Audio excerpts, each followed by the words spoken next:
चाहिए। धन्यवाद माननीय। श्रीमती सीमा द्विवेदी, प्लीज प्लीज आपस में बात ना करें। सीमा जी। महोदय, यह जो वन्य जीव संरक्षण का विधेयक आया है, यह संशोधन लोगों, वनस्पतियों, कीट पतंगों, पशुओं सहित देश के पर्यावरण के लिए एक सार्थक महत्वपूर्ण कदम है। मैं इसके समर्थन में बोलने के लिए खड़ी हूँ। महोदय, अभी हमारे भाई माननीय संजय जी बोल रहे थे कि राज्यों का अतिक्रमण किया जा रहा है। मैं मान्यवर आपके बताना चाहती हूँ कि कोई ऐसा प्रांत नहीं है जहाँ पर पशुओं के ऊपर जघन्य अपराध न होता हो। वन्य प्रजातियों में अपराध 2021 में हिमाचल प्रदेश में 232, केरल में 181, जम्मू कश्मीर में 191, ऐसा कोई प्रांत नहीं है जहां पर इस तरह का अपराध न किया गया हो। और महोदय, इसी कारण से रंग बिरंगे पक्षियों को हम 3 दशक पहले अपने पास देखते थे, अब वह नगण्य हो गए हैं। इसको कहते हैं प्रत्यक्षम किम प्रमाणम। इससे बड़ा और क्या प्रमाण हो सकता है?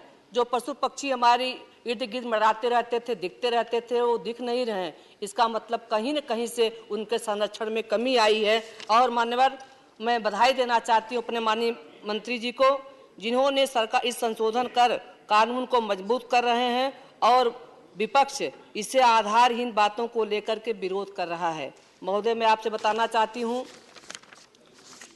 संशोधन विधेयक में पक्षियों, वनस्पतियों की पहले 6 अनुसूचियों में रखा गया था।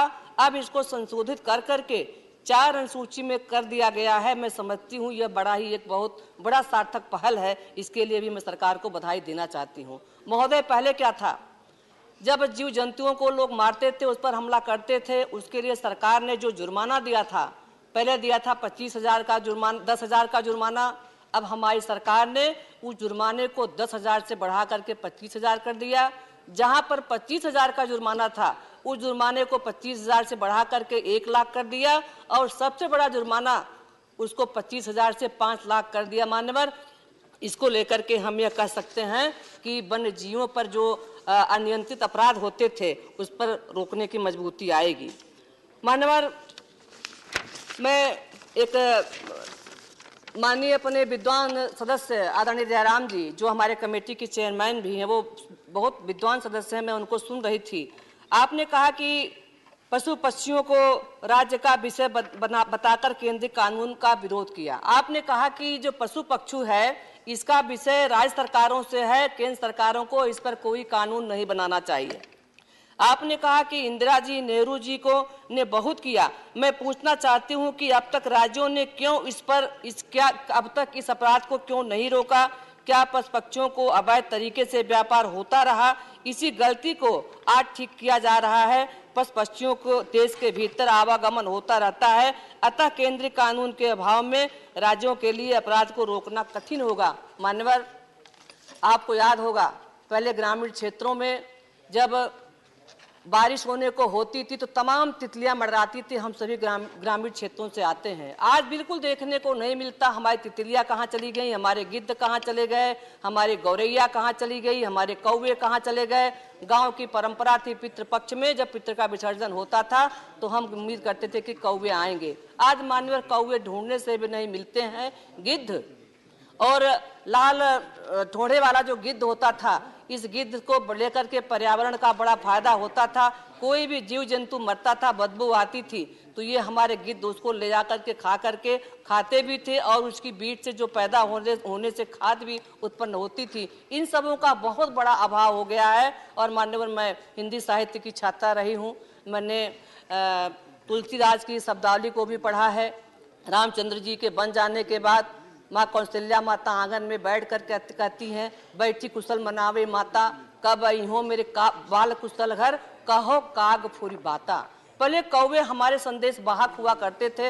रसायन में जो ये हमारे इस काव्य में जो हमारी कुछ की नायिका होती थी, उन्होंने भी अपने वीरा वेदना में कहा है, पीयू से कहो संदेश हड़ा, हे भौरा हे काग, काग और भौरे हमारी पौराणिक परंपराएं थी। आज इन पौराणिक परंपराओं को हम देख रहे हैं कि बहुत पीछे चले जा रहे हैं।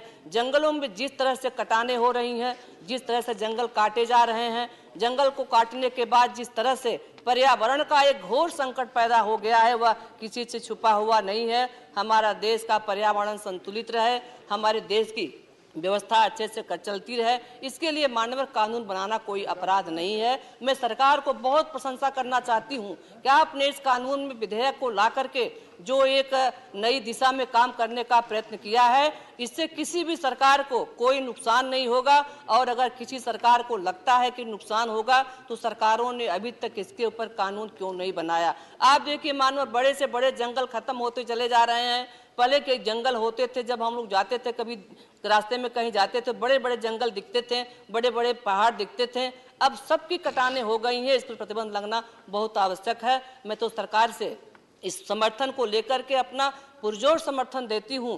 यह बिल ला करके सरकार ने ऐसे लोगों के ऊपर उपकार किया है, मानवर पशु पक्षी बेजुबान होते हैं, ये बोल नहीं सकते, ये अपनी पीड़ा को व्यक्त नहीं कर सकते। इनकी पीड़ा को अगर समझने का किसी ने काम किया है तो हमारे यशस्वी प्रधानमंत्री नरेंद्र भाई मोदी जी की सरकार ने इसको समझने का काम किया है, तभी ये विधेयक लेकर के हमारी सरकार यहाँ पर उपस्थित हुई है। अभी तमाम लोगों ने अपने अपने भाव को प्रकट किया, तमाम लोगों ने अपनी अपनी चिंता को जाहिर किया। मैं भी एक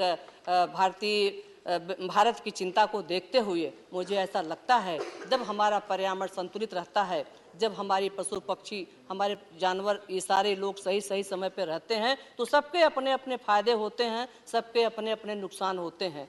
सरकार जिस तरह से इन बातों को लेकर के आई है, उसका यह एक अपना हमारा बड़ा सबसे बड़ा फार्मूला यही है कि हम किसी के भी अधिकार में कोई कटौती नहीं कर रहे हैं, बल्कि भारत सरकार एक कानून ऐसा बना रही है कि जिस कानून के तले सब रह कर के अपना काम करें और हमारे वन्य जीवों का संरक्षण होता रहे, उनका संवर्धन होता रहे, उनकी प्रजातियां बढ़ती रहें। और मानो कभी कभी बाहर से जो कोई विदेशी, जो बाहर की प्रजातियां हमारे यहाँ आ जाती हैं, उनसे कभी कभी कोई संकट हो जाता है, उसके लिए भी रोकने का एक कारगर उपाय किया जा रहा है। मैं विपक्ष के सभी साथियों से निवेदन करना चाहती हूँ, मनुष्य तो मनुष्य होता है, लेकिन एक जो जानवर होता है वह बेजुबान होता है, वो बोल नहीं पाता, अपनी पीड़ा को व्यक्त नहीं कर पाता, अपनी करुणा को प्रकट नहीं कर पाता।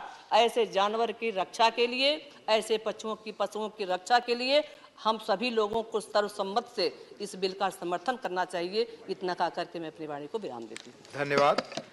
अब माननीय मंत्री जी का जवाब। सम्माननीय